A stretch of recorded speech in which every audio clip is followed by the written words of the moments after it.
నెలల తర్వాత మీ అందరినీ కలవడం చాలా సంతోషం.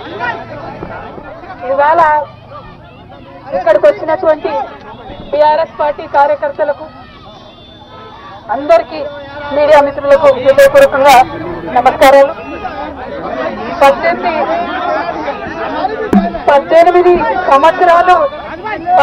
సంవత్సరాలు నేను రాజకీయాల్లో ఉన్నాను. ఎన్నో ఎత్తుపల్లాలు చూశాను. కానీ పర్సనల్ గా నాకైనా నా కుటుంబానికైనా ఒక తల్లిగా పిల్లల్ని వదిలి 5.5 నెలలు ఉండడం అన్నది చాలా ఇబ్బందికరమైన విషయం. ఎటువంటి ఇబ్బందులకు నన్ను నా కుటుంబాన్ని పాలు చేసిన వారికి తప్పకుండా వడ్డీ సమేతంగా చెల్లిస్తాం. సమయం వస్తుంది, తప్పకుండా చెల్లిస్తాం. అదేవిధంగా ఇటువంటి కష్ట సమయంలో మాకు మా కుటుంబానికి తోడున్నటువంటి వారందరికీ హృదయపూర్వకంగా పాదాభివందనాలు తెలియజేస్తా ఉన్నాము. అందరికీ కూడా ధన్యవాదాలు. आप सभी को मेरा धन्यवाद. 5.5 महीने के बाद आज फैमिली से, मेरे बेटे से, पति से, मेरे भाई से, सबसे मिलके थोड़ा हम भावुक हो गए हैं. लेकिन इस स्थिति के लिए जो रिस्पॉन्सिबल है वो सिर्फ और सिर्फ राजनीति है. आप सभी जानते हो, पूरा देश जानता है, सिर्फ राजनीति के वजह से हमें जेल में डाला गया है. हमारा कोई गलती नहीं है और ये जरूर हम फाइटर है, हम लड़ेंगे, हम अपने आप को बिल्कुल बेगुनाह साबित करेंगे. Thank you so much. जय तेलंगाना.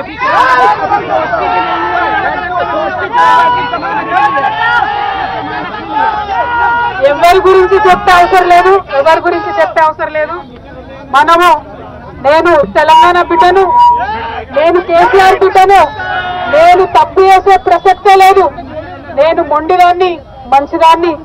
అనవసరంగా జైలుకు పంపి నన్ను జగమొండిని చేసిండ్రు. ఇంకా ప్రజాక్షేత్రంలో గట్టిగా పనిచేస్తాం, కమిట్మెంట్ తో పనిచేస్తాం, అందరితో కూడా నిలబడి ఉంటామని తెలియజేస్తున్నాం. We were always tough. We are fighters. We will fight it out legally. We will fight it out politically. We were always tough. By sending us to jail illegally, they only made BRS and KCR's team unbreakable. Thank you. Jai Telangana. Jai Hind.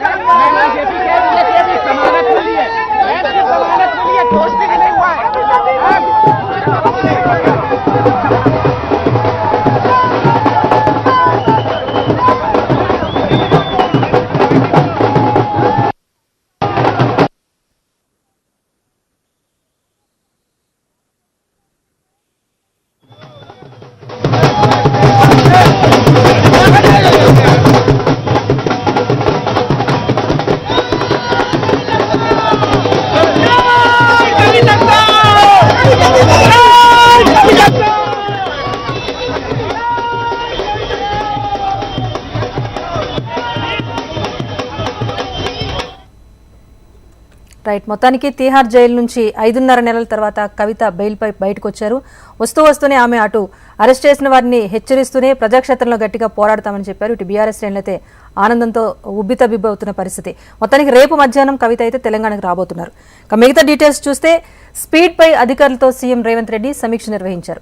ఈ రివ్యూలో ఉస్మానియా ఆసుపత్రిని గోషామహల్కు తరలించాలని నిర్ణయించారు.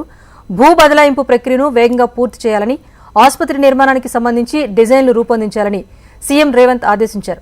రాబోయే 50 ఏళ్లను దృష్టిలో పెట్టుకుని ప్రణాళికలు సిద్ధం చేయాలని, భవిష్యత్తులో సమస్యలు తలెత్తకుండా డిజైన్లుండేలా చూడాలని సూచించారు. గోషామహల్ సిటీ పోలీస్ అకాడమీకి ప్రత్యామ్నాయ స్థలాన్ని కేటాయించాలి అంటూ అధికారులను సీఎం రేవంత్ రెడ్డి ఆదేశించారు.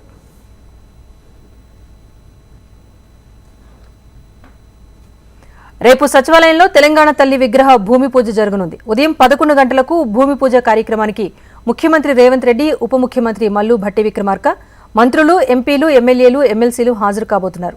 ఇప్పటికే తెలంగాణ తల్లి విగ్రహ ఏర్పాటు కోసం సెక్రటేరియట్లో సీఎం